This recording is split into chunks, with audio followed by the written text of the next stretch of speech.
berkongsi ya Ustazah.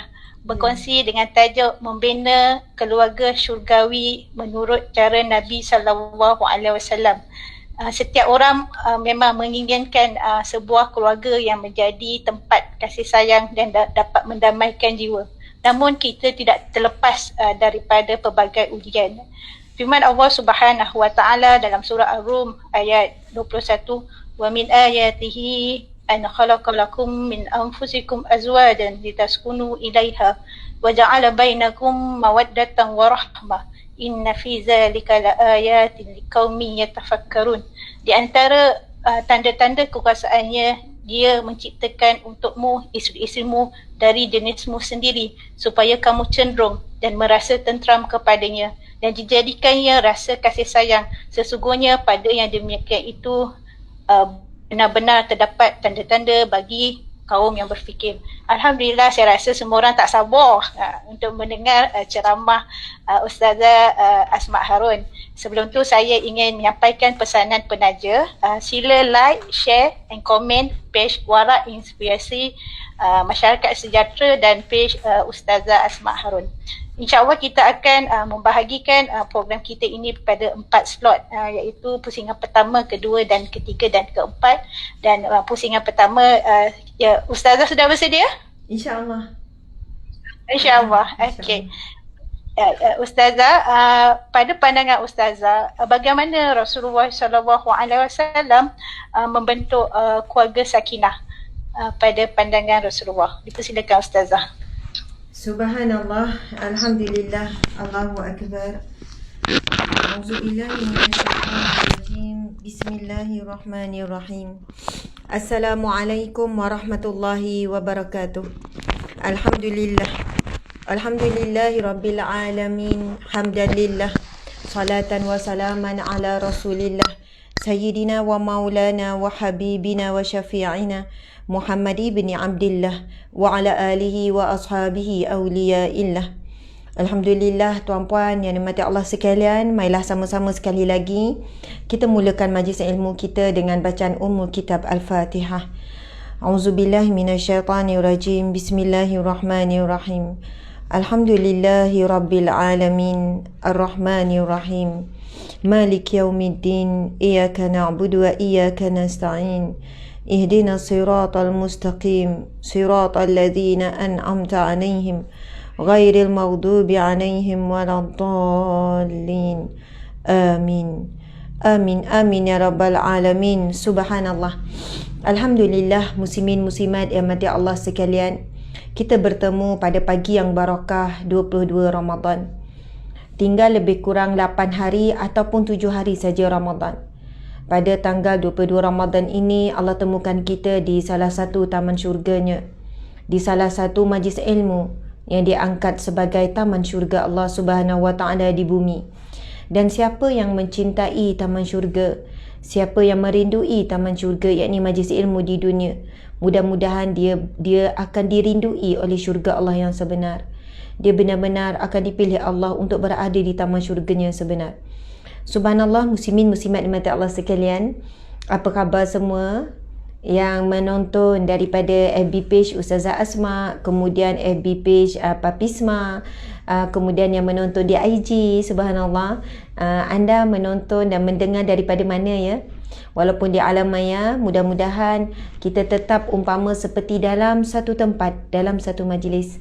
Mungkin boleh maklumkan, boleh tulis, saya tanya apa khabar semua, boleh jawab, boleh respon apa khabar semua, kemudian boleh respon sikit anda mendengar daripada mana. Masya Allah. Ustaz, saya nak taubat macam mana? Okey, ada yang tanya macam mana nak taubat. Alhamdulillah, insyaAllah nanti kita akan buat slot soal jawab umum bersama Ustazah Asma. Masya Allah, Alhamdulillah ada yang bagi respon. Okey, kita tuan-puan dengan bagi respon, dengan tulis komen tu, ia bukan saja-saja, ada bahagian pahala untuk kalian. Bila kita respon, kita tulis komen, kita jawab soalan, kita masuk sama dalam perbincangan, maka engagement, reach, perkongsian kita ni akan semakin naik dan lebih ramai orang dapat notification. Mudah-mudahan kawan-kawan friend FB kalian juga dapat notification bila anda tinggalkan komen. Ini kita close page tak ni? Kita ke mereka yang admin? Kita. Okey, subhanallah, muslimin muslimat dimati Allah sekalian. Okey, nampak dah makin meriah. Terlebih dahulu saya ingin mengucapkan jutaan terima kasih kepada pihak penganjur. Penganjur Majlis Ilmu kita hari ini sangat special, iaitu Esko Wanita Remaja dan Kanak-kanak WARAK. Pendeknya, short formnya adalah WARAK, Anjuran Esko Wanita Remaja dan Kanak-kanak Pertubuhan Amal Perubatan Ibnu Sina Malaysia, PAPISMA. Pertubuhan Amal Perubatan Ibnu Sina Malaysia, PAPISMA. Subhanallah. Moderator adalah Dr. Aspalilah Alias. Subhanallah, terima kasih ya Dr. Aspalilah. Selaku Ketua Esko Wanita Remaja dan Kanak-kanak WARAK, Pertubuhan Amal Perubatan Ibnu Sina Malaysia, PAPISMA. Dr. Aspalilah Alias selaku moderator tadi merupakan Ketua Esko. Okey, yang kedua barisan ahli jawatankuasa WARAK PAPISMA. Seterusnya muslimin muslimat dimati Allah sekalian. Nama PAPISMA ni dah lama pun sebagai satu NGO lah, satu pertubuhan, satu gerakan yang dah banyak menyumbang kepada masyarakat secara sedar dan tidak. Banyak dah, saya rasa mungkin daripada universiti lagi PAPISMA ni dah wujud, dah lama, antara NGO yang lama. PAPISMA ni satu NGO yang glamour, pertubuhan yang glamour, yang telah banyak membantu dari sudut pembangunan keluarga Islam, bab remaja, bab kanak-kanak. Dan mudah-mudahan kita doakan PAPISMA semakin kukuh, semakin kuat, sentiasa disertai oleh lebih ramai ilmuwan, kan, penggerak-penggerak yang benar-benar ikhlas dalam perjuangan, dalam membawa kebaikan, dalam dakwah, dalam kebajikan dan semuanya. Dan kita mendoakan mudah-mudahan lebih ramai masyarakat kita mengenali dan menyokong perjuangan PAPISMA. Lepas ni boleh cari tuan-puan, amin amin alamin, boleh cari PAPISMA, nanti akan jumpalah maklumat tentang PAPISMA. Okey, subhanallah, muslimin muslimat dimati Allah sekalian. Terima kasih sudi hadir dalam perkongsian kita pagi ini. Dah lama juga, bukan lama sangat lah. Ahad hari tu kita ada kuliah, lepas tu semalam hari Isnin. Tapi kalau sehari tak ada live tu rasa macam dah lama. Ni pagi Selasa kita jumpa balik, Masya Allah. Harap tak jemulah bersama dengan saya. Walaupun tajuk ini sentiasa berulang berkenaan dengan keluarga, berkenaan dengan rumah tangga, namun ia adalah satu tajuk evergreen yang sentiasa kita kena bincang, yang sentiasa kena muhasabah, kena sentiasa murajaah, kan? Kena selalu belajar. Sebab hari ini kita dengar, belum tentu hari ini kita mampu buat. Kadang kali ke-10 dengar baru mampu buat. Kadang-kadang dah buat, lepas tu lupa. Lepas tu bila dengar balik, betul lah sebelum ni. Sebab itu namanya kita ni manusia asal perkataan nasihat lupa. Sebab itu kita sangat perlukan peringatan. Dan Allah berfirman, fazakir, maka berilah peringatan. Fa inna zikra, sesungguhnya peringatan itu tanfa'ul lil mukminin. Sesungguhnya peringatan itu ia sangat bermanfaat bagi orang-orang yang beriman. Bila sebut peringatan ni, tuan-puan dimati Allah sekalian, peringatan ni bukan benda yang baru. Kalau pengetahuan ya, berilah pengetahuan, maksudnya dah tahu, lepas tu beritahu. Tetapi bila peringatan ni, ingatkan. Soalannya kita memang dah tahu, kita dah pernah dengar. Tetapi kita ni memang sentiasa perlu diingat. Sebab peringatanlah adalah sesuatu yang sangat berharga bagi orang-orang yang beriman. Bagi orang yang tidak beriman, bila dengar peringatan, dia tolak tepi, dia kata, benda sama. Syekh ulama ni yang sama, recycle yang sama. Memang kita akan recycle yang sama, tuan-puan sekalian. Mana-mana penceramah, keluar ayat Quran yang sama, keluar hadis yang sama, keluar cerita yang sama. Sebab rujukan kita adalah sama. Kita tak ubah rujukan kita. Rujukan kita Al-Quran, sunnah Nabi, hadis Nabi, kehidupan Nabi. Rujukan kita daripada sirah-sirah, daripada sirah-sirah yang riwayat yang sahih. Sebab itu kita akan mengulang-ulang. Dan bagi orang yang beriman, dia tak akan jemu mendengar peringatan. Walaupun kata tak ada tajuk lain ke, tajuk sikit tajuk rumah tangga, ulang-ulang tajuk ni. Bagi orang yang beriman, Allah menyebut di dalam Al-Quran tadi peringatan. Berilah peringatan, sesungguhnya peringatan itu sangat bermanfaat, sangat baik bagi orang yang beriman. Subhanallah, Allahu Akbar. Muslimin muslimat dimati Allah sekalian. Okey, sekarang kita akan pergi kepada soalan yang diberikan oleh ustazah moderator, doktor moderator kita, iaitu bagaimana contoh kan rumah tangga Rasulullah, pandangan Rasulullah terhadap sebuah rumah tangga. Allahu Akbar. Tuan-puan dimati Allah sekalian, ada satu firman Allah Subhanahu wa taala yang berbunyi, qala Allah taala, bismillahirrahmanirrahim, laqad kana lakum fi rasulillahi uswatun hasanah liman kana yarjullaha wal yawmal akhir wa zakarallaha katsira. Saya ulang lagi sekali, bismillahirrahmanirrahim. Laqad kana lakum fi rasulillahi uswatun hasanah liman kana yarjullaha wal yawmal akhir wa dzakarallaha katsira. Sadaqallahul azim. Yang bermaksud, maka sesungguhnya pada diri Rasulullah itu, maka sesungguhnya bagi kamu pada diri Rasulullah sallallahu alaihi wasallam itu uswatun hasanah, satu contoh yang terbaik, satu contoh yang paling sempurna. Liman kana yarjullah wal yawmal akhir, bagi mereka yang berhajat, bagi mereka yang bercita-cita, bagi mereka yang berkeinginan untuk bertemu dengan Allah dan hari akhirat. Wa zakarallaha katsira, dan bagi orang yang banyak menyebut nama Allah sebanyak-banyaknya. Jadi tuan-puan dimati Allah sekalian, dalam firman Allah ini menyebutkan bagi orang yang bercita-cita nak bertemu dengan Allah dengan cara yang baik, bertemu dengan Allah dengan cara yang sejahtera, cara yang tenang, dengan cara yang selamat, bertemu dengan Allah di syurga, na'udzubillah, bukan di neraka. Subhanallah. Dan yang ingin berada di alam akhirat. Allah berfirman, kita semua mesti ada cita-cita nak hidup bahagia di akhirat. Kita nak juga bahagia di dunia, tetapi yang lebih utama antara dunia dan akhirat adalah akhirat. Sekiranya untuk dapat kebahagiaan akhirat perlu menempuh derita dunia, maka ia sangat berbaloi. Tapi barang siapa yang mencari bahagia di dunia dengan menggadaikan akhirat, maka ia dalam kecelakaan. Subhanallah. Namun yang paling gembira bila kita dapat kedua-duanya. Dek, komen ni tak bergerak daripada tadi. Kadang-kadang kena tengok. Tuan-puan yang dimati Allah sekalian, baiklah. Sekarang kita kembali kepada firman Allah tadi. Allah menyebutkan, sesungguhnya pada diri Rasulullah itu contoh tauladan yang terbaik bagi siapa yang nak bertemu dengan Allah dan barang siapa yang nak hidup di akhirat dengan baik. Dan orang yang begini, wa zakarallaha katsira, dia adalah orang yang sentiasa ingat Allah sebanyak-banyaknya.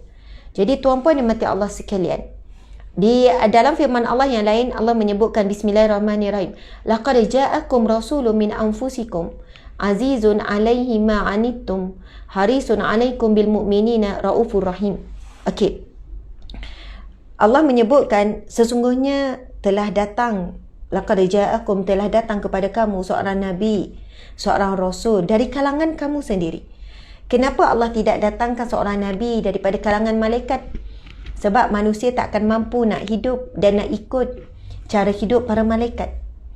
Dan Allah datangkan manusia yang sama seperti kita, yang mempunyai perasaan, yang mempunyai rasa sedih, rasa duka cita, rasa kecewa, rasa marah, rasa suka, rasa bahagia, rasa rindu. Rasa semua tu ada pada Rasulullah sallallahu alaihi wasallam. Rasa penat, patah semangat, berani, takut, semua tu ada. Subhanallah. Rasa lapar, dahaga, sakit, pening, semua Rasul lalui perkara yang sama.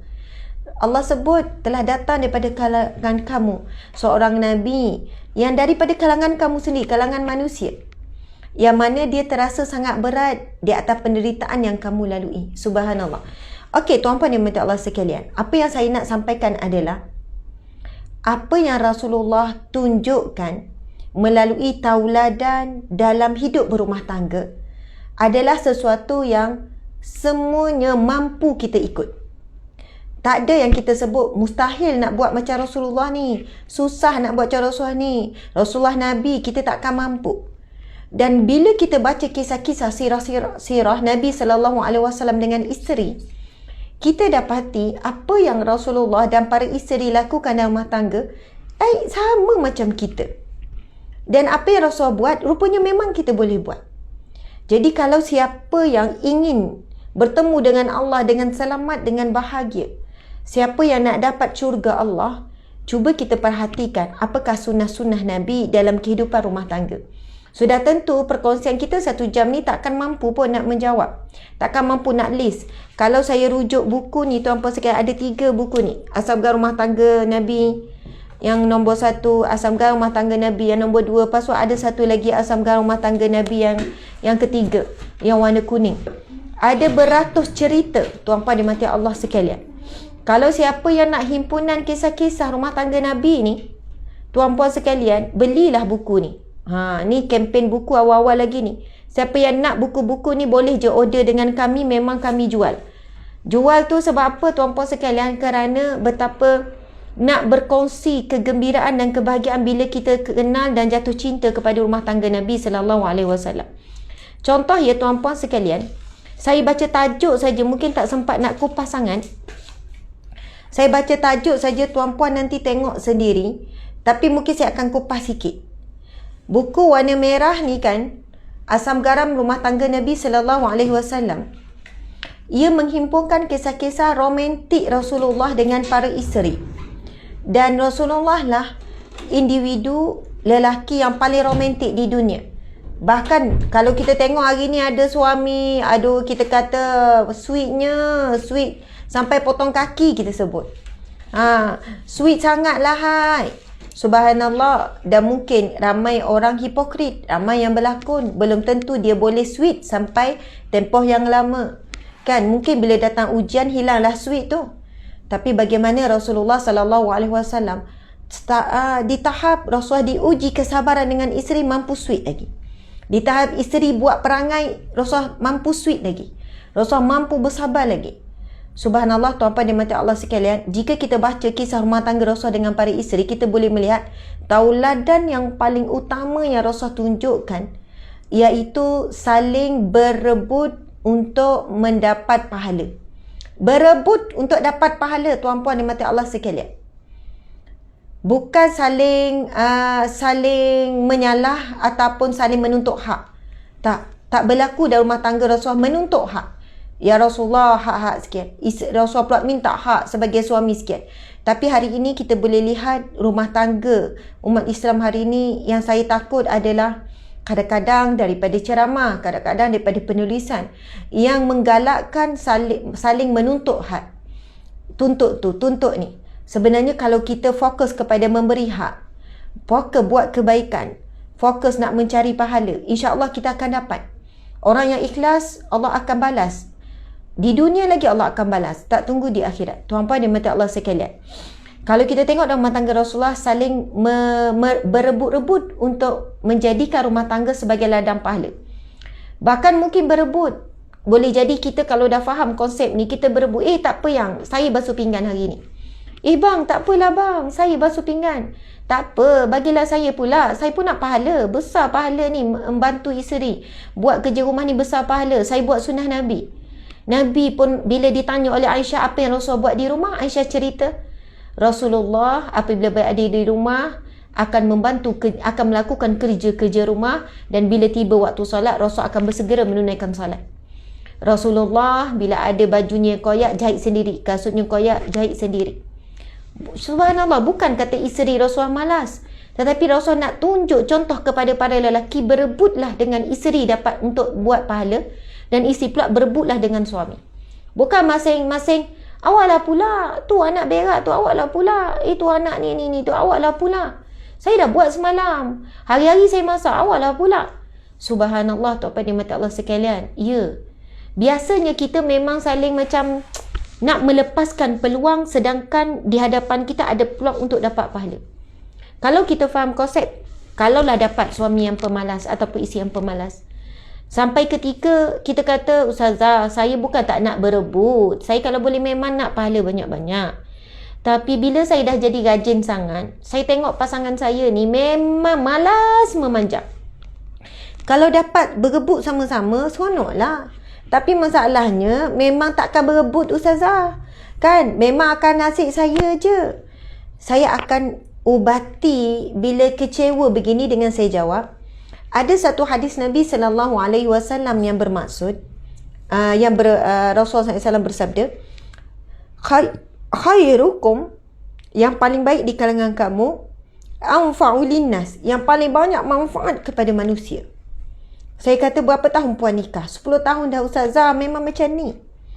Ya Allah, banyaknya pahala puan 10 tahun, puan beri banyak manfaat. Puan seorang manusia yang banyak manfaat kepada suami, lepas tu kepada anak-anak. Hari-hari puan buat apa? Saya buat benda yang sama je puan. Ustazah, saya basuh pinggan, lipat kain, saya mop lantai, saya basuh ni, saya masak. Memang benda yang sama. Saya tanya puan, saya tanya puan, kalau puan seminggu boykot, puan tak buat, apa jadi kat rumah? Seminggu Ustazah, saya tak jemur, saya tak lipat, saya tak masak semua. Apa jadi? Oh ya, alamaknya macam tokang pecah lah Ustazah. Macam ribut taufan lah. Baju tak ada lah nak pakai. Busuk lah rumah Ustazah kalau saya tak buat tu. Sampah siapa nak buang? Lepas tu lapar lah anak-anak saya. Nak makan macam mana? Busuk lah pamper anak. Suami saya memang takkannya bersihkan pamper anak tu. Kalau labuh macam mana pamper pun dia takkan buat. Saya kata, nampak tak puan? Masya Allah. Puan seorang manusia yang disebut dalam hadis Nabi yang sangat banyak beri manfaat.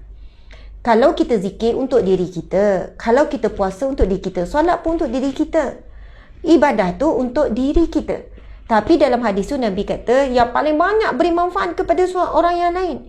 Jadi puan orang yang disebut dalam hadis Nabi iaitu orang yang sangat terbaik. Dia kata, oh macam tu Ustazah. Yelah puan, memanglah kalau kita tak boleh yang macam ni, kita ubati hati kita dengan cara macam ni. Kalau saya terus kata, puan kena bagi juga kerja pada suami tu, puan jangan buat. Puan jangan buat. Kalau saya nasihat macam ni lah, tuan-puan sekalian, kalau kes macam ni, saya pun nasihat. Tak apa puan, puan buat dek je, biar suami tu sampai buat. Biar suami tu lapar, biar anak-anak lapar, biar anak tu menangis, biar suami buat. Agak-agak apa berlaku? Bergaduh besar tuan-puan sekalian. Isi ni akan jawab suami, yang suruh saya buat macam ni Ustazah Asma. Sebab dia kata kalau tak buat macam ni, lagi tu awak jadi malas. Ustazah Asma suruh saya ni. Sebab itu kadang-kadang tuan-puan sekalian memang kena bijak. Kalau dah dapat ujian hidup, dia dapat suami pemalas kan, memang kena bagi motivasi kat isteri ni supaya dalam keadaan tersebut dia masih jadi wanita yang bahagia. Dia kata, okey tak apa, lepas aku buat je, aku fokus je, aku buat je kerana Allah. Aku tak ada rugi pun. Sebab orang baik tak pernah rugi, orang rajin tak pernah rugi. Dan esok ni kalau dibukakan himpunan pahala di masyarakat, mungkin inilah pahala yang paling banyak. Belum tentu pahala puasa, pahala solat, belum tentu lagi. Mungkin pahala aku buat kerja ni lah yang boleh membawa aku ke syurga.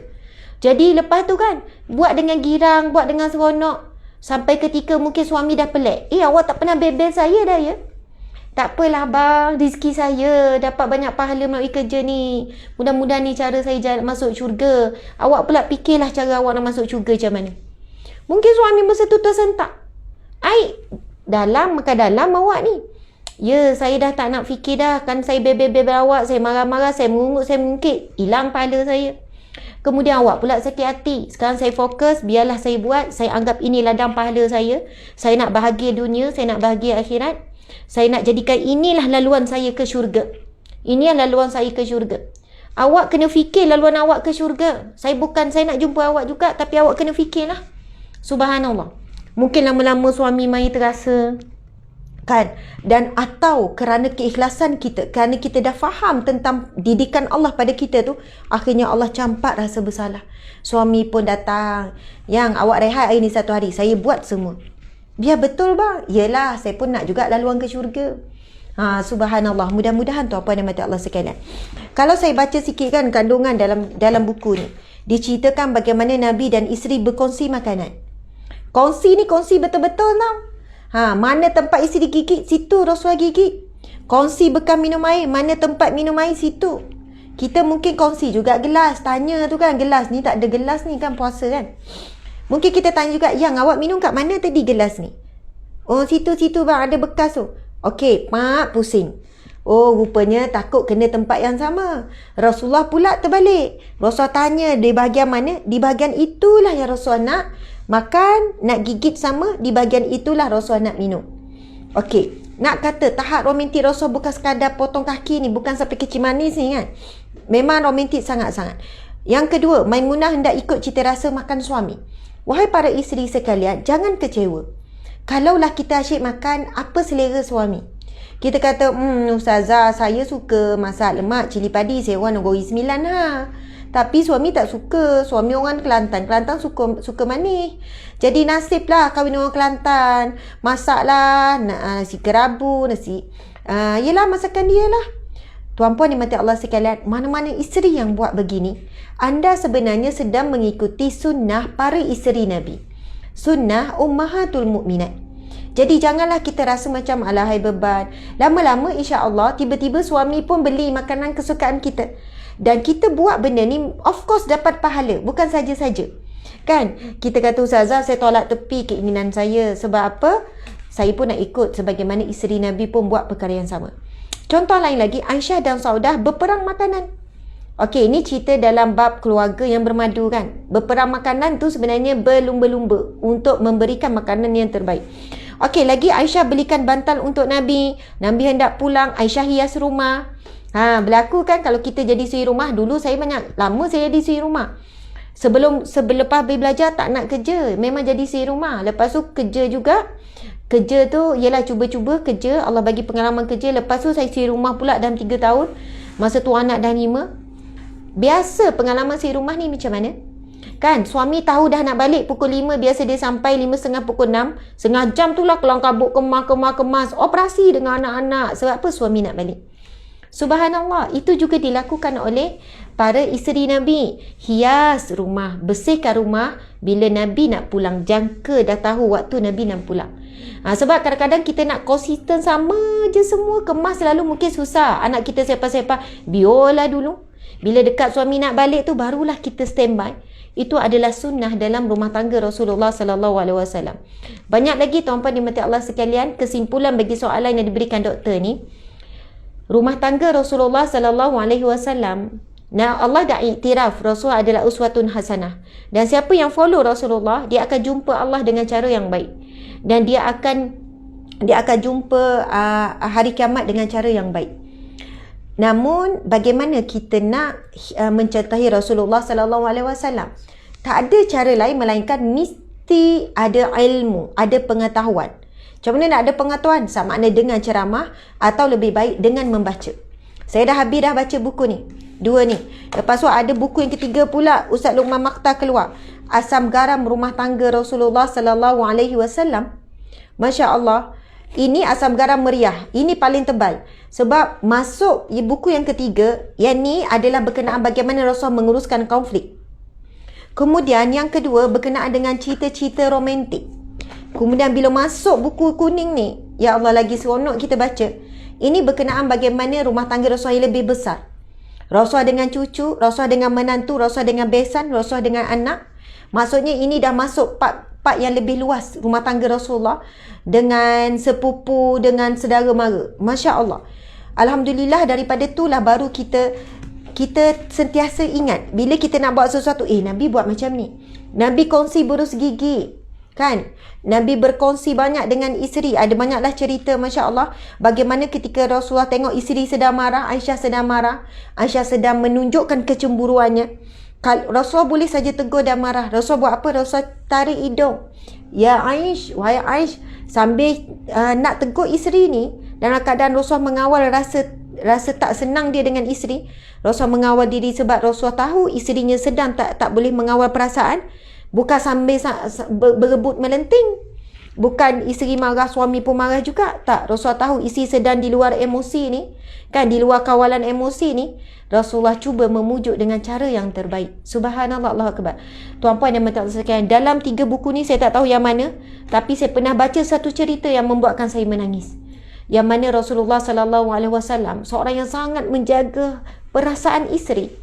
Pernah satu ketika Rasul balik ke rumah salah seorang isteri, Nabi terus minta maaf.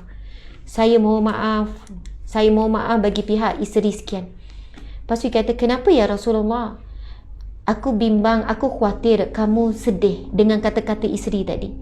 Aku khawatir kamu rasa sekian-sekian dengan kata-kata ni tadi. Subhanallah. Isteri kata, ya Rasulullah, aku tidak fikir, aku tak rasa apa-apa.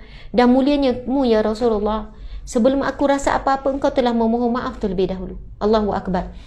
Adakah kita dalam rumah tangga saling berebut minta maaf? Bang, saya minta maaf. Suami pun, tak, saya patut minta maaf dengan awak. Tapi ramainya isteri minta maaf dengan suami, bang minta maaf. Tahu pun nak minta maaf. Ataupun, bang saya minta maaf. Yelah, saya maafkan. Tak ada suami tu dengan mulut pun nak minta maaf. Yelah, yang sebenarnya saya lagi banyak salah dengan awak. Sejak kahwin. Kita mesti berebut. Berebut minta maaf, berebut nak belanja makan. Kat kedai makan tu, biar kat kaunter tu bergaduh.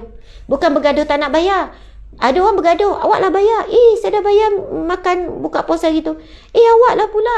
Awak kan baru dapat bonus. Kan awak dapat IC nah. IC nah awak boleh sentuh. Saya tahu. Dah bergaduh kat meja makan.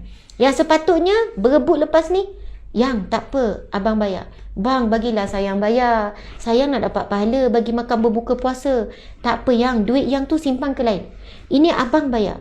Berebut macam tu, Masya Allah. Datang beratur kat belakang. Bayar kami juga. Tiba-tiba orang lain nak masuk. Lepas ni kalau kita faham konsep ni, berebutlah tuan-puan dan mati Allah sekalian. Ini adalah sunnah kehidupan Rasulullah SAW. Wallahu alam, kita pergi kepada soalan kedua. Alhamdulillah, syukur kepada Allah SWT kerana Ustazah telah menjawab yang pertama. Sebelumnya saya rasa agak mustahil untuk menjadi Nabi SAW, tetapi sebenarnya tidak mustahil. Dan kita juga boleh membina rumah tangga seperti Nabi SAW.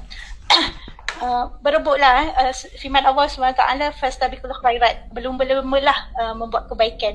Maka di dalam rumah tangga juga kita ada seni, dan suami pula jangan ego, minta maaf juga. Suami isteri perlu bersama-sama memberi, lebih banyak memberi. Orang yang memberi lebih baik daripada yang menerima. Ingat tu, fastabiqul khairat. Alhamdulillah, syukur kita ke pusingan kedua Ustazah ya. Okey, dalam keadaan sekarang Ustazah, keadaan pandemik, kita 24 jam, especially di masa PKP, 24 jam kita kat rumah. Sebelumnya separuh hari pergi sekolah atau ke pejabat. Tapi kali ni dah setahun lebih, saya pun sendiri work from home. Setahun lebih saya di rumah. Tetapi bagaimana kita sebagai masyarakat ingin membentuk keluarga sakinah dalam keadaan pandemik, dan keadaan susah dan semua orang ada dalam rumah, mungkin rumah kecil dan sebagainya. Bagaimana kita nak membuat bi'ah solehah ataupun sakinah di dalam rumah tangga? Silakan Ustazah. Subhanallah, muslimin muslimat dimati Allah sekalian, soalan yang sangat baik. Walau bagaimanapun, bila kita tengok kehidupan kita hari ini, dah ada kebebasan berbanding awal-awal pandemik. Kita dah mula boleh keluar kan. Anak-anak dah pergi sekolah, kecuali ada kawasan-kawasan tertentu yang kembali semula kepada PDPR.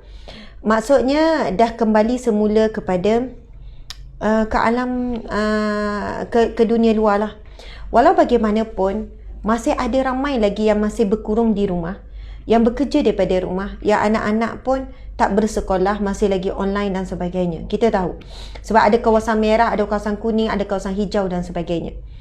Muslimin muslimat dimati Allah sekalian. Kalau dulu kita tidak ada masa dengan keluarga, kan? Kita merungut lah. Tak ada masa lah, tak sempat lah. Jumpa pasangan, jumpa anak pun malam je, sekejap je. Macam mana nak bina kasih sayang? Macam mana nak sekian-sekian? Lepas tu Allah datangkan wabak COVID-19, kita berkurung betul-betul di awal-awal dulu. 24 jam dalam rumah. Kan? Bila dapat macam tu pun manusia tetap tak bersyukur. Datang pula benda lain. Ya Allah, jemu lah, tak boleh nak hidup lah, tak nak bernafas lah, macam mana lah, gini-gini lah, asyik gini lah, penceraian pun meningkat, pergaduhan meningkat.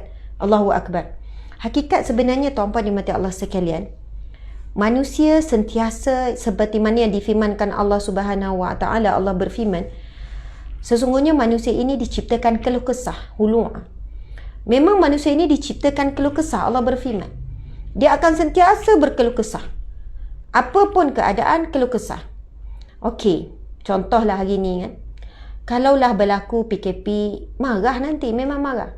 PKP lagi, gini, kesian peniaga, kesian ni, tak boleh lekap pun marah. Bila tak buat PKP, okey lah, let's say kalau jangan kata, okey tak ada PKP, bebas, kena marah juga. Kalau kes melambung, kau kena tanggung. Kau ni pemerintah, kau tak boleh fikir ke? Kau gini. Kau lah yang gini. Kalau ahli keluarga kau mati, sekian. Tak kena juga. Diperketat, tak kena. Dilonggar, tak kena. Memang akan sentiasa. Ada golongan yang sentiasa tak kena semua. Hatinya resah gelisah. Hatinya penuh dengan penyakit. Penuh dengan sakit. Tuan-puan dimati Allah sekalian, saya nak sebut juga sikit. Saya nak sebut. Walaupun macam di luar tajuk sikit. Pagi ni saya baca tentang hadis-hadis Nabi berkaitan dengan an-namimah. Berkaitan dengan an-namimah. Apa itu an-namimah, tuan-puan dimati Allah sekalian? Kadang-kadang kerana an-namimah inilah membuatkan sebuah rumah tangga ini musnah. Sebuah rumah tangga ini hancur. Kerana apa? Kerana an-namimah, golongan-golongan yang pengadu domba. Subhanallah. Hari ini yang menyebabkan, siapa yang setuju boleh bersetuju dan boleh je tak bersetuju dengan apa yang saya bakal kongsikan. Yang membuatkan masyarakat kucak kacir hari ini. Yang membuatkan netizen bergaduh, maki hamun, sumpah serana. Yang membuatkan, yang menjadi pengadu domba di antara rakyat dengan kerajaan, pemerintah. Mana ada kalau saya fikir, ni bukan sebab saya ni, oh ustazah ni dah tahu dah warna apa ni. Oh rupanya ustazah ni kajak ni. Ini bukan faktor saya politik mana-mana pihak. Dalam keadaan pandemik ni tuan-puan sekalian, mana ada kerajaan di dalam dunia ini nak buat sesuatu tindakan yang tak popular dengan rakyat. Semua kerajaan nak buat satu tindakan yang akan dapat sokongan dan pujian daripada rakyat. Tapi bagaimana kerajaan pada hari ini tetap buat sesuatu peraturan, suatu kawalan yang tak popular sampai dikecam, dihina, sampai KKM pun dimaki hamun dan sebagainya. Siapa yang tak nak buat sesuatu lalu orang puji, orang puja? Siapa yang tak nak? Tapi hakikat hari ini, pihak pemerintah perlu membuat sekian-sekian dan sudah tentu tidak sempurna dalam setiap pelaksanaan, sudah tentu tidak sempurna, bukan sama penerimaan dan pelaksanaan, tuan-puan dan puan-puan sekalian. Namun saya tengok yang bahayanya adalah penulis-penulis, wartawan yang tidak bertauliah, portal-portal, media-media yang menjadi tempat berhimpun paling ramai sampai dia punya follower juta-juta dan sebagainya, yang membuat an-namimah, iaitu mengadu domba. Adu domba masyarakat dengan ulama sampai ulama dicaci. Adu domba rakyat dengan pemerintah sampai pemerintah dicaci, dimaki. Adu domba rakyat sesama rakyat. Adu domba. Maksudnya mewujudkan satu tajuk, satu tagline ataupun satu artikel yang mendatangkan kemarahan, lalu menjadikan media sosial tempat saling benci-membenci, saling bermusuh. Subhanallah. Benda ni berlaku semakin ketara, semakin dahsyat di bulan Ramadan. Awal Ramadan sampai berapa hari ni, semua benda tak kena lah, semua benda nak komplain lah, semua benda kita guna jadikan bahan untuk kita lepaskan kemarahan dan sebagainya.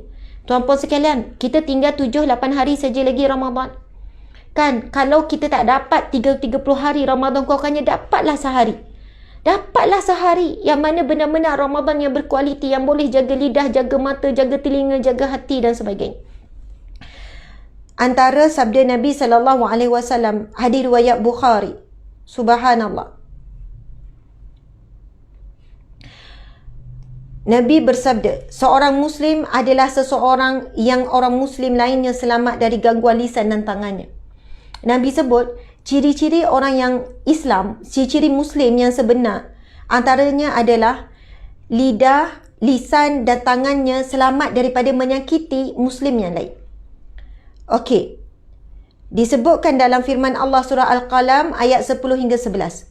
Dan janganlah engkau menurut kemahuan orang yang selalu bersumpah, lagi yang hina pendapatnya dan amalannya, yang suka mencaci, lagi yang suka menyebarkan hasutan untuk memecah belahkan orang ramai. Allah beri amaran, jangan kamu ikut, jangan kamu turuti, jangan kamu sertai kemahuan orang yang selalu suka bersumpah, orang yang menghina, orang yang hina pendapat dan amalannya, yang suka mencaci, lagi suka menyebarkan fitnah dan hasutan untuk memecah belahkan orang ramai. Subhanallah. Dan disebutkan dalam riwayat Muslim, hadis yang sahih, Nabi sebut, an-namimah, orang yang pengadu domba, la tadkhulu jannah. Orang yang an-namimah ini takkan masuk syurga, Nabi kata. pengandu domba takkan masuk syurga. Sebab pengandu domba ia telah menyebabkan ramainya orang saling benci-membenci, bergaduh sama bergaduh. Orang jadi trigger untuk cari aib, untuk cari kesilapan, kekurangan dan sebagainya. Ini sangat bahaya. Dan kita boleh nampak pengandu domba ini menjadi satu tumpuan di media sosial. Seronok. Sebab cerita tu panas, cerita tu boleh menarik orang untuk tinggalkan komen. Sebab kita tahu marah ini api tau. Marah ini api. Bila ada pengandu domba je yang buat tagline, berita apa semua panas, buat gini-gini, ambil separuh-separuh. Contoh pasal isu mufti, isu pasal Ustaz Zaidul ke apa ni. Ini bukan saya nak backup person ke nak backup siapa-siapa. Saya nak sentuh berkenaan dengan penyakit an-namimah yang Allah tunjukkan berlaku di bulan Ramadan ini sangat dahsyat. Siapa? Pengadu domba. Ada individu, ada page, ada penulis-penulis yang tak fikir implikasi. Yang penting dapat rating, yang penting ramai orang share, yang penting dia dapat income. Tuan-puan sekalian, mereka tu sanggup buat apa saja supaya hari-hari ada gosip, hari-hari ramai, hari-hari mereka itu trending. Ikutlah kalau saya nak sebutkan, pen merah ke, bukan mudah dok mai. Apa ni, bulan ke, matahari ke, apa lagi? Macam-macam lah tuan-puan sekalian. Kadang-kadang tu kan, tajuk tu baca, orang tak tengok isi, orang dah maki hamun. Tuan-puan kena ingatlah, mungkin dapat income yang banyak. Sebab apa? Ada iklan masuk, ada ini masuk, sebab ramai rating masuk ni, panas ni. Lepas tu kongsi pasal artis Indonesia yang tak apa-apa kan, yang dedah aurat, yang pakai seksi, kontroversi tu, kontroversi ni. Penulis-penulis ni saya percaya orang Islam ni kan, Siakat Keli ke apa ke, semua ni orang Islam ni, portal-portal ni. Tapi telah menyebabkan umat Islam hilang pahala. Kalau kita kata okey, individu tu yang buat pasal, tapi kalau tak ada disangsikan ini, tak adalah ramai-ramai berjemaah hilang pahala kerana maki hamun dan sebagainya. Subhanallah. Ni yang lagi takut, kisah dua ahli kubur. Ini riwayat yang sahih tuan-tuan dimati Allah sekalian. Diceritakan di dalam hadis lain daripada Abdullah bin Abbas radhiyallahu anhu, Nabi sallallahu alaihi wasallam melalui dua buah kubur, kemudian Nabi berkata, sesungguhnya kedua-dua ahli kubur ini sedang diazab. Nabi sebut, sesungguhnya dua orang ahli kubur ini sedang diazab. Hadis ini menceritakan tentang azab kubur. Lalu Nabi menyambung lagi, dan keduanya bukanlah diazab kerana perkara yang berat untuk ditinggalkan. Nabi kata dua orang yang dalam kubur sedang diazab ini bukan diazab kerana perkara yang susah sangat nak ditinggalkan. Bukan perkara yang berat.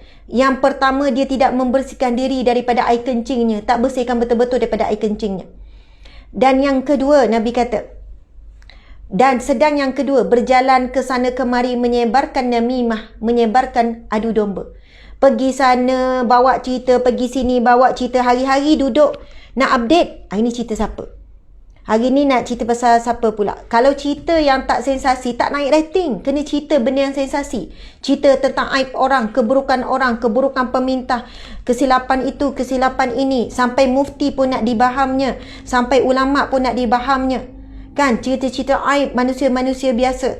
Tak cukup cerita artis Malaysia, cari pula artis Indonesia. Supaya sama-sama kecam juga, tak pasal-pasal.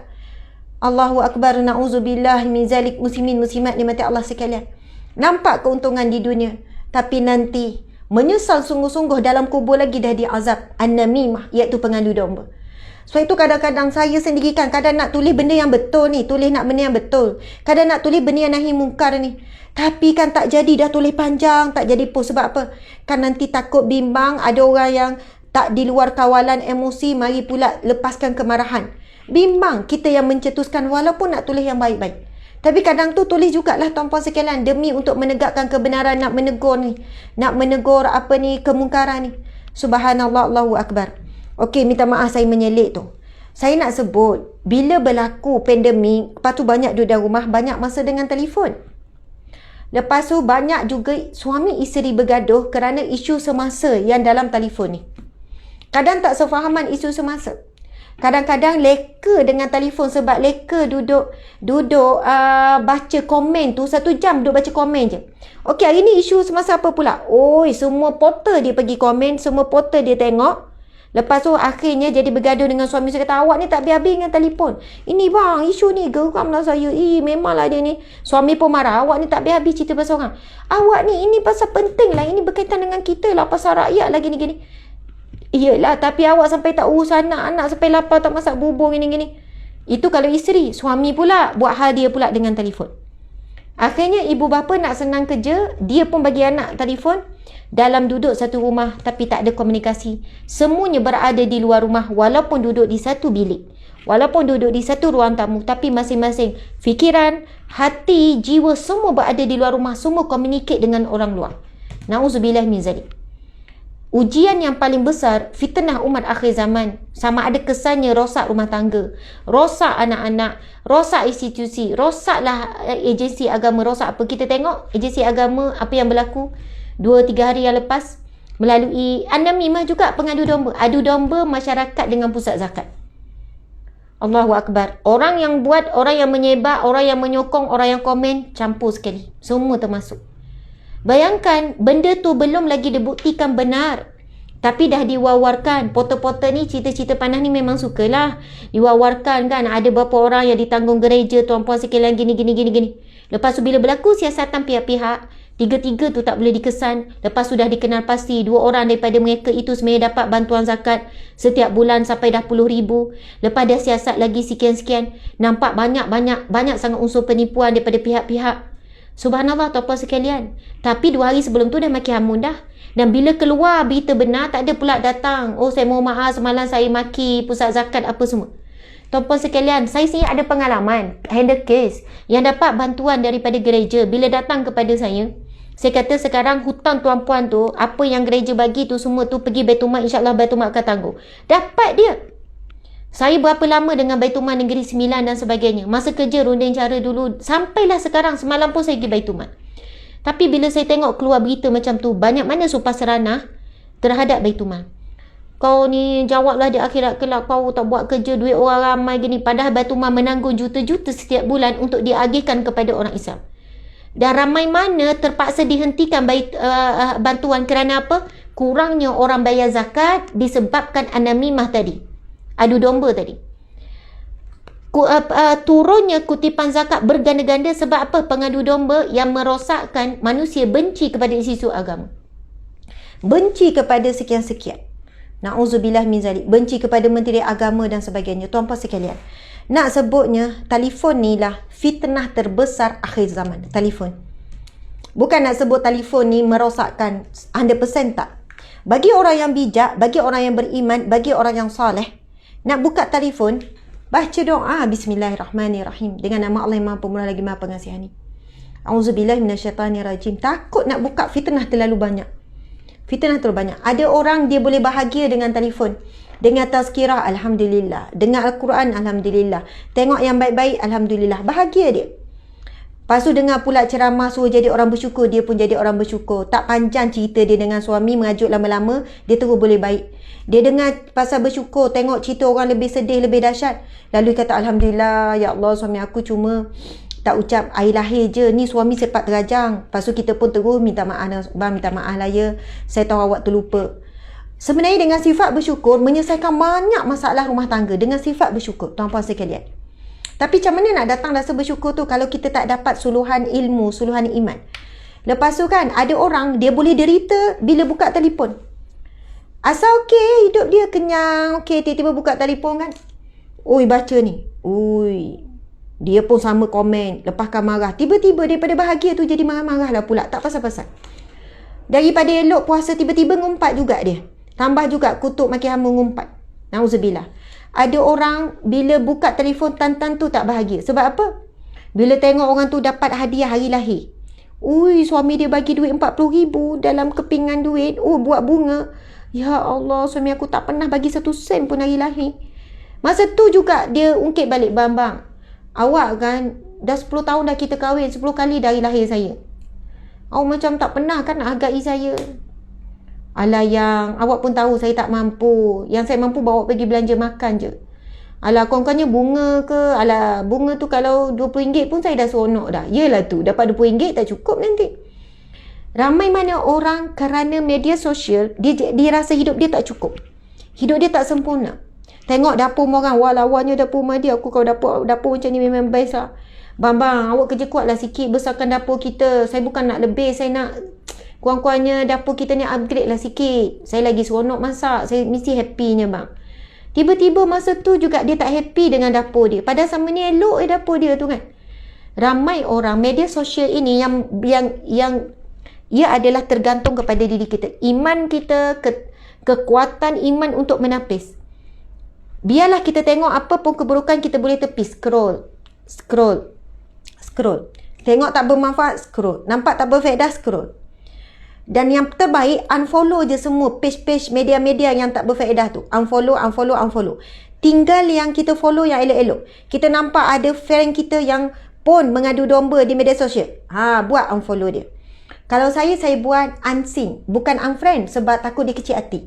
Kalau unfriend kan nanti dia check, kenapa tak friend? Kenapa Ustazah dah tak friend dia ni? Saya kadang bila tengok orang yang negatif ni, saya buat unseen. Maksud unseen adalah kita dah tak tengok post dia. Tapi masih friend. Supaya dia tak kecil hati. Lama-lama kita tinggal yang positif je. Okey dah media sosial kita. Subhanallah tuan-tuan dan mati Allah sekalian. Memang kita dah kena buat begitu. Kita kena jaga diri kita. Jaga keluarga kita.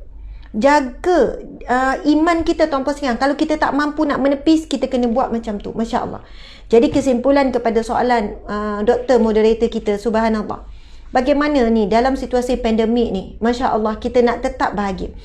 Saya ada kisah benar yang berlaku di kalangan anak-anak saya sendiri tuan-puan sekalian. Yang membuatkan saya menangis, saya terduduk dan saya tak akan cerita yang full lah. Tapi sebagai ibu bapa saya diuji dengan anak-anak remaja saya. Saya tetap diuji tuan-puan sekalian. Berhari-hari saya menangis, bengkak mata. Kalau ada yang nampak saya bengkak mata tu, biasa saya menangis. Walaupun saya kata, maaf saya kurang sihat, bengkak sikit mata. Sebenarnya nangis. Masya Allah. Nangis. Taubat dengan Allah, minta ampun dengan Allah. Allahu Akbar.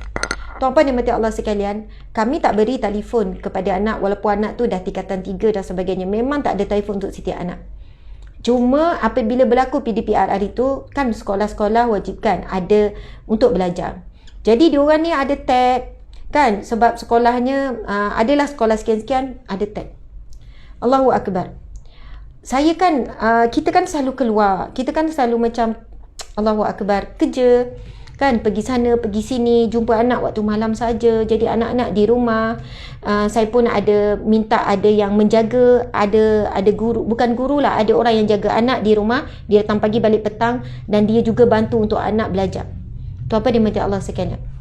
Saya memulai nampak perubahan akhlak anak. Perubahan akhlak. Ibu apa mesti kena cakna. Perubahan akhlak anak. Kenapa dia orang ni macam kerap bergaduh? Kenapa asyik panas? Kenapa anak-anak ni macam ada yang buat hal sendiri? Lepas tu macam diorang ni macam tak mesra macam dulu. Kalau dulu boleh bergurau senda, diorang ni rajin borak-borak, kan, main-main sama-sama. Kenapa ni?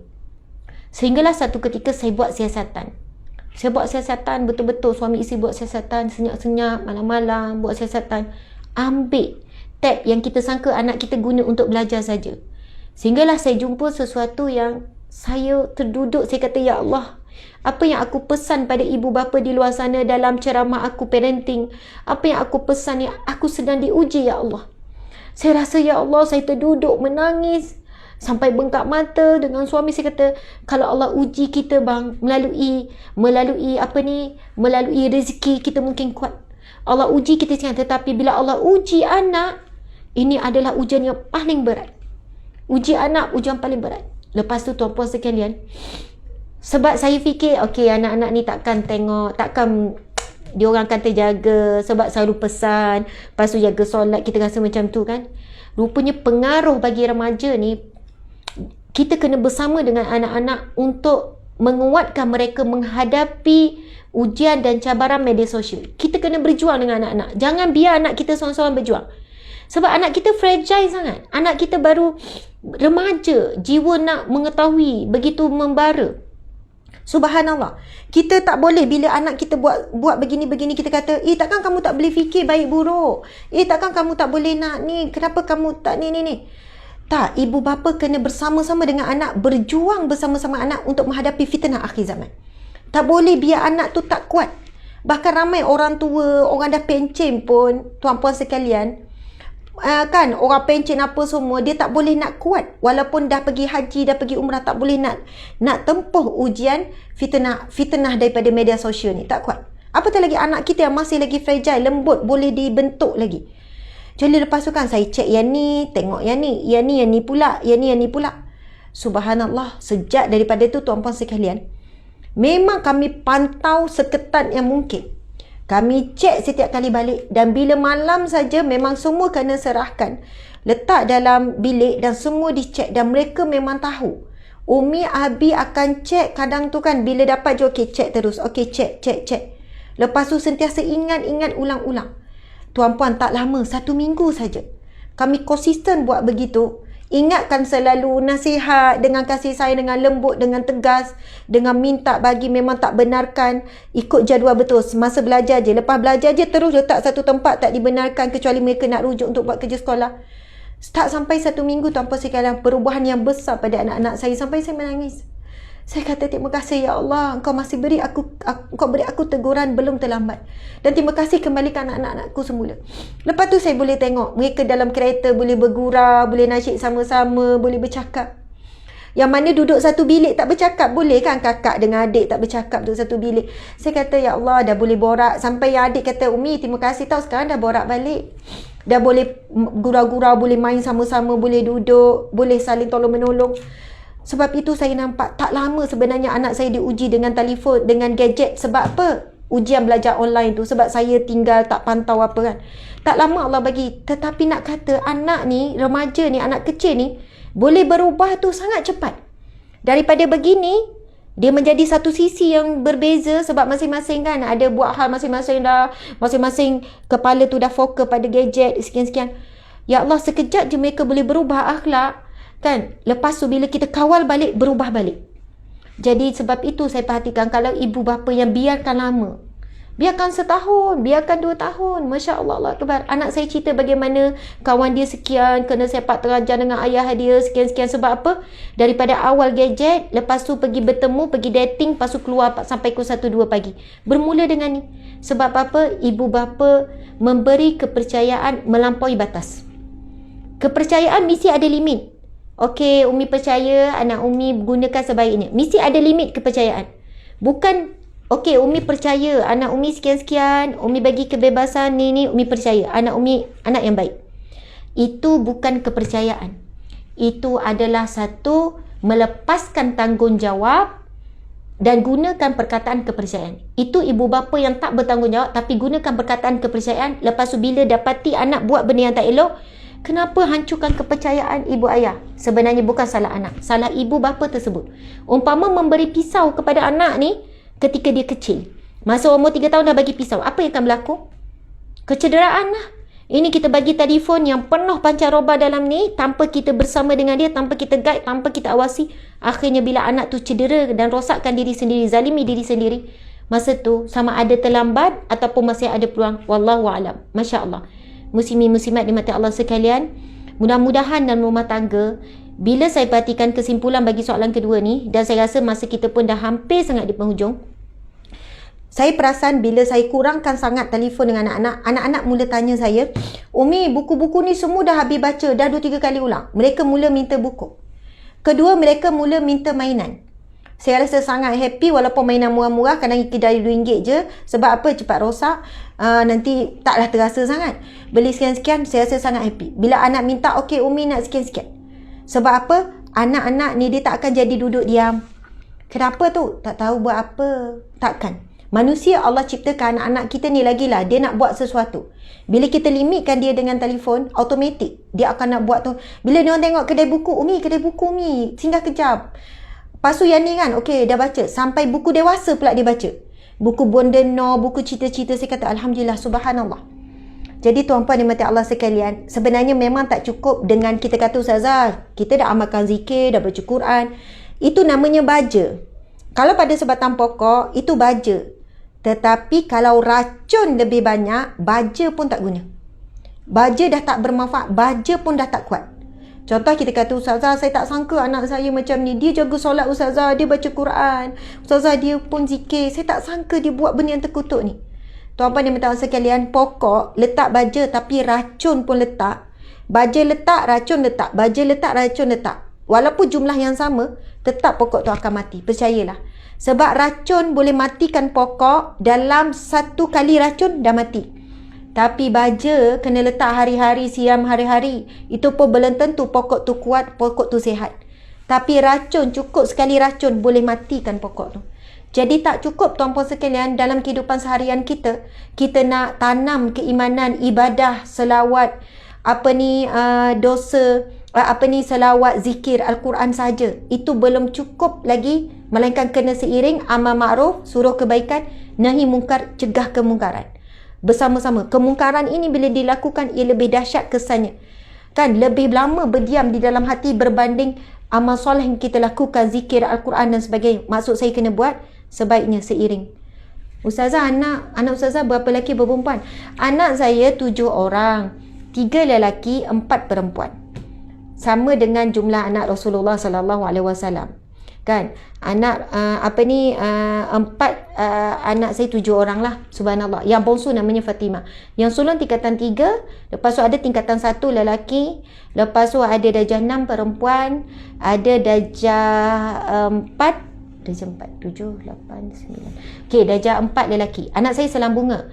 Perempuan laki, perempuan laki, perempuan laki, perempuan. Macam tu lah. Jadi dia ada semua age tu ada. Ada yang dah remaja, ada yang kanak-kanak. Jadi tuan-puan dimati Allah sekalian, kalau saya marah anak, marah. Saya bukan tak marah. Ada marah, ada waktu terlebih marah. Saya cepat-cepat akan doa Rabbi habli minas solihin. Itu tips saya lah tuan-puan sekalian. Bukan saya tak diuji, mesti diuji dengan anak-anak. Yang bercakap lagi diuji tuan-puan sekalian. Bila saya marah, saya ada kecewa dengan sikap anak, kan, bila saya marah, saya akan cepat-cepat Rabbi habli minas solihin, Rabbi habli minas solihin, Rabbi habli minas solihin. Sebab saya takut apa yang saya marah tu jadi betul. Apa yang saya sebut ketika marah tu jadi betul. Jadi bila saya marah, saya kadang-kadang terlepas cakap. Bukan saya tak maki hamun tuan-puan sekalian, tapi kadang kata-kata kita tu kan, kita sebut sekian-sekian. Saya takut sangat. Saya akan cepat-cepat doa. Doa tu tak kuat-kuat pun tak apa. Lepas tu doa sendiri-sendiri. Lepas dah marah, Rabbi habli, urut dada, Rabbi habli minas solihin. Maksudnya apa? Itu doa Nabi Ibrahim AS, surah As-Saffat ayat 100. Boleh cari surah As-Saffat ayat 100. Rabbi habli minas solihin. Maksudnya adalah, wahai Tuhanku, kurniakanlah bagiku anak yang soleh. Sebab doa tu very simple, itu yang saya suka. Mudah. Rabbi habli minas solihin. Rabbi, wahai Tuhanku, habli, kurniakan bagiku minas solihin, anak yang soleh. Jadi lepas macam, bukan jadi tiket boleh marah. Oh, jadi bolehlah marah-marah ya. Lepas tu doa. Tak, sebenarnya doa tu sebenarnya nak merawat hati kita supaya tak terlebih marah. Bila kita macam nak cakap, nak sambung lagi marah, lepas tu Rabbi habli minas solihin. Jadikanlah anakku anak yang soleh ya Allah. Jadikanlah anak yang baik ya Allah. Rabbi habli minas solihin. Namanya budak-budak, kanak-kanak, subhanallah, namanya remaja. Kita pun pernah, takkan mereka ini terus jadi baik, terus jadi sempurna. Saya percaya semua ibu ayah akan diuji dengan anak-anak. Cuma bagaimana kita menguruskan ujian tersebut. Banyakkanlah doa atau apa sekalian, lagi-lagi bulan Ramadan. Tengok muka anak tu kan, Rabbi habli minas solihin, sebut je. Tengok daripada jauh, kita duduk baca Quran, dia tengah main-mainan. Kita tengok dia, Rabbi habli minas solihin, ya Allah, jadikan anakku ni anak yang soleh ya Allah. Masa sujud dalam solat, kan, sujud tu sebut Rabbi habli minas solihin, terbayang muka anak-anak, terlintas nama anak-anak. Jadikanlah anak-anakku anak yang soleh. Kan, kalaulah lepas tu satu lagi doa yang subhanallah saya suka baca, Allahumma hafazna bima hafazta ibadakas solihin. Saya baca juga untuk suami saya, Allahumma hafazna bima hafazta ibadakas solihin. Maksudnya, ya Allah, peliharalah. Subhanallah, saya amal selalu sejak Ustazah bagi tahu. Terima kasih Izfarhana. Betul, sebenarnya saya dah jumpa ramai wanita, isteri-isteri yang bagi tahu saya, Ustazah, sejak saya beramal dengan Rabbi habli minas solihin, perubahan yang besar pada anak-anak saya. Perubahan yang besar. Ada yang tak sangka anak dia boleh berubah sebab dia dah cuba macam-macam cara. Dia kata rupanya Allah nak dengar doa daripada kita sendiri, Ustazah. Rupanya Allah nak dengar banyak kali kita meminta, banyak kali kita sebut. Ustazah, kalau saya niatkan untuk suami boleh tak? Boleh. Ya, walaupun kita sebut Rabbi habli minas salihin, ya Allah kurniakanlah bagiku di kalangan orang yang soleh. Minas salihin tu di kalangan orang yang soleh, boleh niatkan untuk suami yang soleh. Boleh je kita nak selit niat. Kan maksud Rabbi habli minas salihin, ya Allah kurniakanlah bagiku kan dari kalangan orang yang soleh. Dari kalangan apa? Kalangan anak yang soleh, kalangan suami yang soleh, untuk diri kita juga. Rabbi habli minas salihin, kurniakanlah bagiku diriku orang-orang yang soleh. Tuan pada mati Allah sekalian. Kalau Allah takdirkan, kalau Allah makbulkan doa kita, tidak ada siapa yang mampu menghalang. Allah akan jadikan kita ini ibu yang kuat, ibu yang tenang bila hadapi ujian anak. Akhirnya kita boleh tarik balik anak kita ke jalan yang benar. Akhirnya kita boleh tarik suami sama-sama ke syurga. Janganlah kita saling menyalahkan. Bang, awak lah yang patut memimpin kami ke syurga. Bang, awak tak. Kalau kita yang kuat, tuan-puan sekalian, isteri tarik suami. Bang, jom bang, tak apa. Kita orang yang paling banyak manfaat. Esok di padang masyarakat lah, asbab kita ahli keluarga boleh masuk syurga. Kita tak akan menyesal dengan ajakan kita di dunia. Kita tak akan merungut. Bang, kalau saya tak ajak awak qiyamul lail, awak tak ada nak qiyamul lail kan? Kalau tak, saya lah yang mula dulu baca ilmu, awak tak baca lah. Kalau saya tak zikir, awak pun tak zikir lah. Janganlah kita merungut kebaikan. Jangan sekali-kali. Kita cuba jaga lidah kita, tuan-puan sekalian. Syaitan bagi orang, hawa nafsu dan syaitan bagi orang yang baik, dia tak ada dah bisik. Kau jangan zikir, kau jangan ilmu, kau jangan al-kafiyah Jumaat, kau jangan sedekah. Tak. Syaitan takkan dah bagi orang baik-baik macam tuan-puan sekalian ni. Syaitan dia takkan, kau jangan taat suami. Tak ada. Tak ada. Bagi orang peringkat dia dah sebati dengan kebaikan, syaitan naik lagi level jarum dia. Nafsu naik lagi jarum bisikan dia. Dia biar je kita sedekah. Kita buat baik pada suami. Tapi dia akan masuk jarum apa? Supaya kita tidak sabar, kita mengungkit, kita nak balasan segera di dunia. Ini disebut dalam firman Allah, sesungguhnya manusia itu tergesa-gesa. Ingin dapat segera hasil amal ibadahnya di dunia. Ingin segera permintaannya di dunia. Kita tak tahu bahagian Allah simpan untuk akhirat. Bukan semua kebaikan kita di dunia Allah terus balas di dunia, tak. Allah banyak sebahagian besar untuk dibalas di akhirat. Sebab itu tolong jangan tergesa-gesa untuk dapat kebaikan daripada kebaikan yang kita buat. Jadi tuan-puan yang bertanya, jangan sampai kita ni dah buat baik banyak ni, bertahun, berbulan ni, duk ajak suami, akhirnya kita sebut, bang, awak ni asyik saya je, sikit saya. Kalau tak saya awak ni, Allahu Akbar. Masa tu syaitan bertepuk, berjaya akhirnya.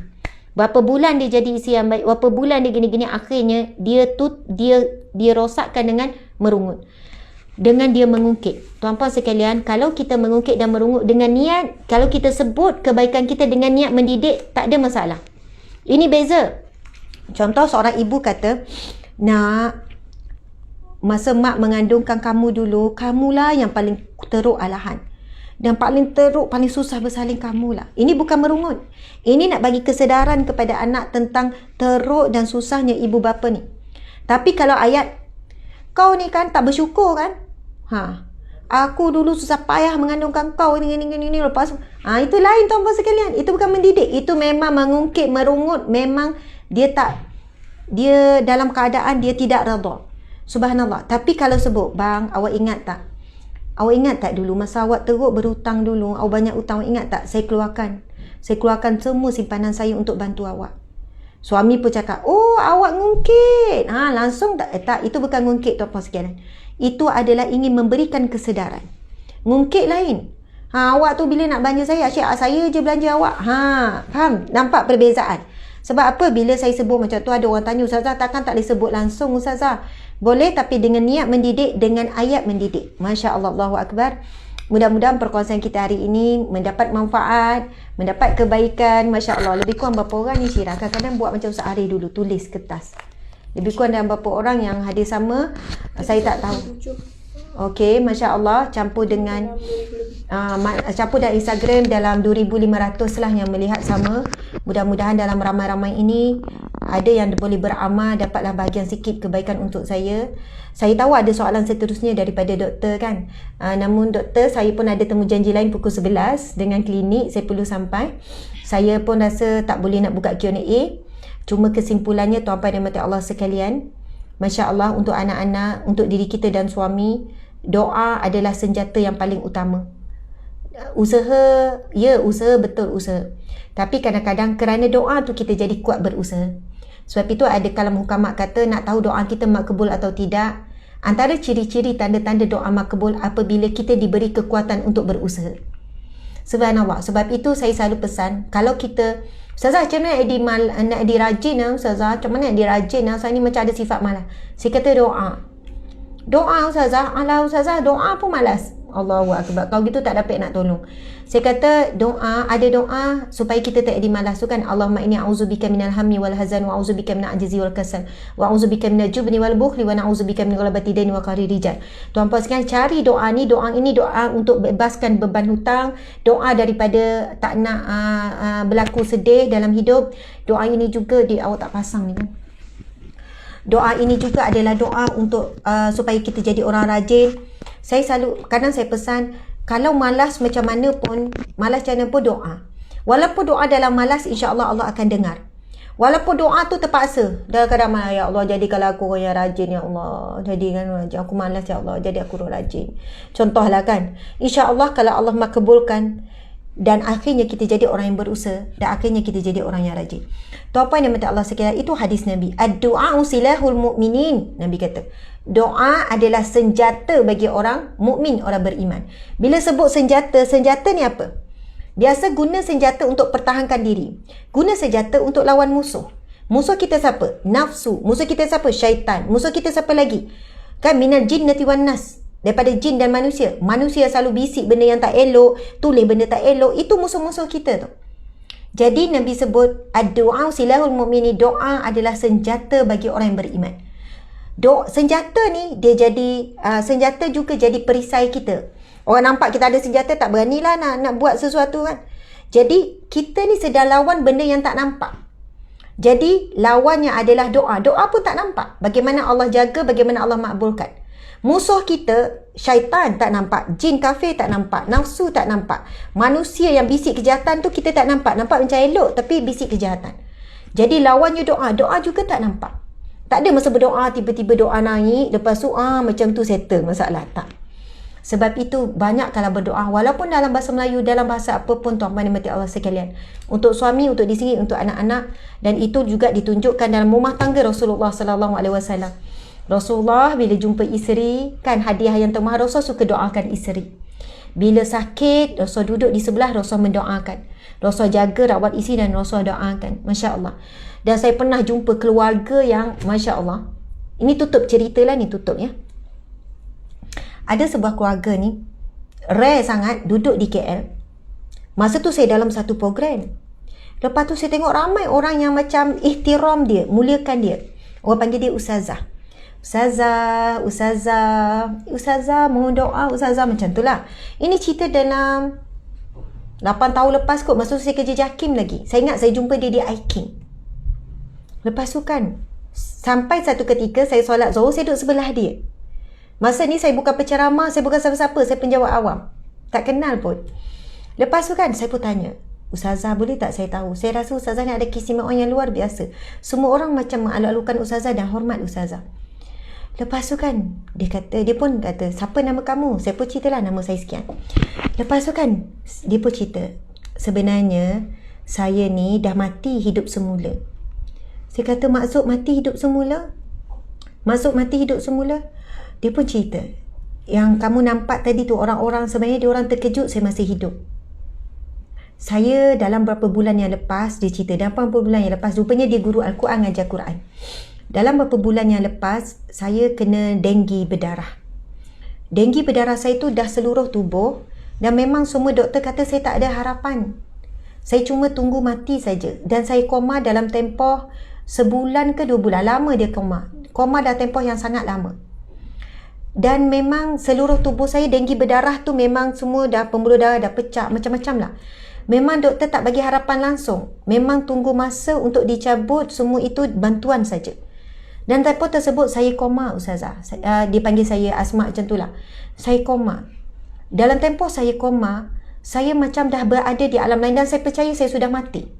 Saya berada di kalangan orang yang semua berjubah putih, yang sentiasa berzikir, yang sentiasa selawat zikir, suasana yang damai, sejuk. Saya tak tahu itu alam apa. Sama ada alam syurga, alam barzah, tetapi semua wajah yang putih bersih.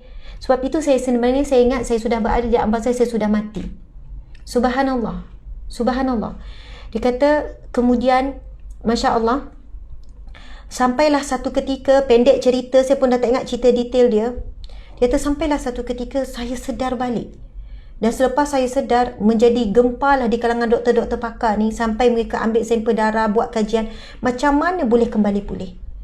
Lepas tu saya kata, apa cerita, apa yang berlaku? Dia kata, Ustazah, Alhamdulillah anak-anak saya tanpa henti, Ustazah, 24 jam bergilir baca Al-Quran. Anak dia 8 orang ke 10 orang macam tu lah, bergilir baca Quran tanpa henti. Yang ni dah baca 1 jam, sambung yang ni pula, ataupun baca ni 2 jam, sambung. Tak berhenti baca di tepi saya Al-Quran Ustazah. Subhanallah, anak-anak sambung baca. Saya kan masa tu menangis, saya kata, ya Allah, hebatnya anak Ustazah.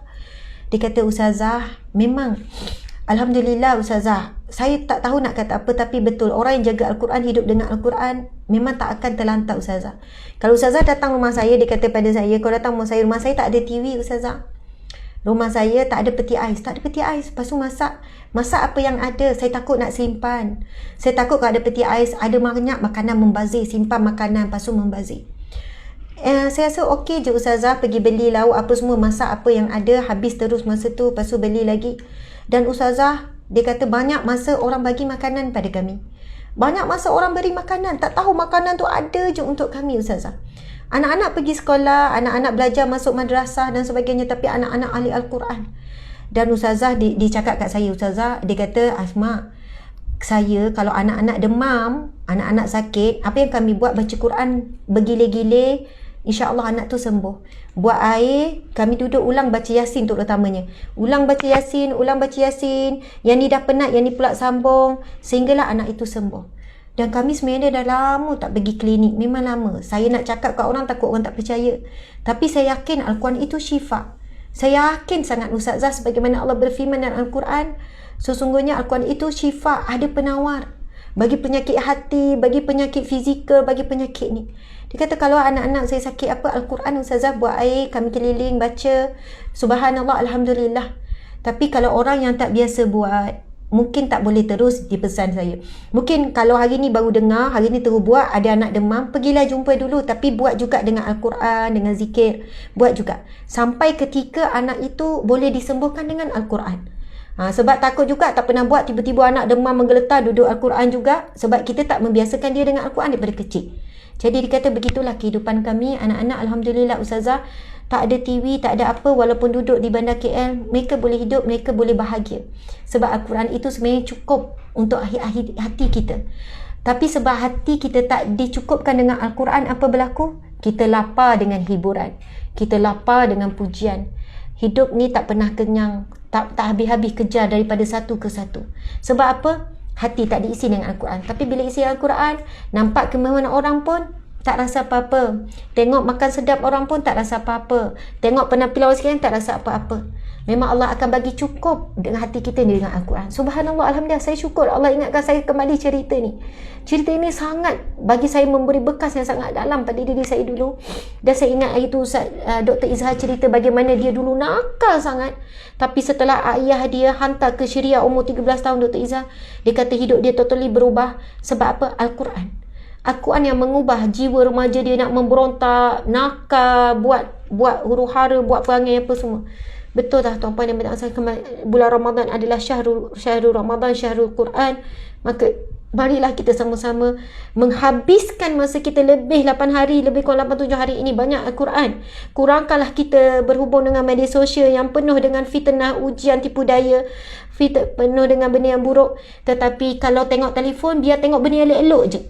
Tengok ceramah, tengok kuliah, dengar Al-Quran, benda-benda yang elok je. Cuba manfaatkan sungguh-sungguh. Dan saya pun hari ni kan, target tu nak khatam tu kan, dan nak gandakan khatam tu berganda lagi. Sebab kita tahu masa kita dah suntuk, masa kita dah sangat suntuk, banyakkanlah baca Al-Quran. Alhamdulillah, subhanallah, muslimin muslimat, terima kasih banyak-banyak. Mohon maaf salah dan silap. Sekian daripada saya. Terima kasih kepada penganjur Papisma. Tolong follow page Papisma. Subhanallah. Follow page Papisma, sokong perjuangan Papisma, banyak bantu masyarakat. Terima kasih kepada semua, sekali lagi kepada siapa yang berhajat untuk memiliki buku ni, Asam Garam Rumah Tangga Rasulullah, ada 3 jilid. Dapat beli satu-satu dulu pun jadi dah. Kita akan jatuh cinta dengan Rasulullah, kita akan mula ikut kehidupan Rasulullah satu-satu. Akhirnya kita akan dapat kehidupan keluarga yang sakinah, mawaddah, warahmah. Sekian, wabillahi taufiq wal hidayah. Assalamualaikum warahmatullahi wabarakatuh. Mohon maaf salah silap. Saya sayang semua kerana Allah, kerana Rasulullah.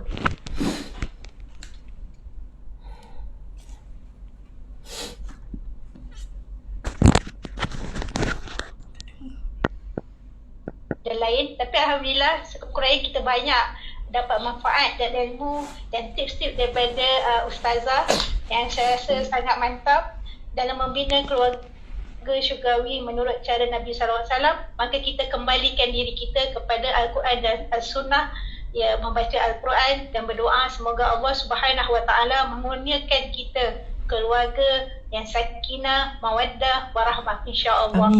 Sempena bulan Ramadan ini kita doa moga-moga Allah Subhanahu Wa Taala mengurniakan kita, memberkati kehidupan kita, anak-anak kita serta siapa saja yang bersama kami, insya-Allah. Kita tutup, sekali lagi kami ingin mengucapkan terima kasih, jutaan terima kasih kepada Ustazah kerana menerima jemputan kami dan membantu kami dalam mewawarkan program-program yang kami akan lakukan selepas ini, insya-Allah. Assalamualaikum warahmatullahi wabarakatuh. Waalaikumsalam warahmatullahi wabarakatuh. Alhamdulillah.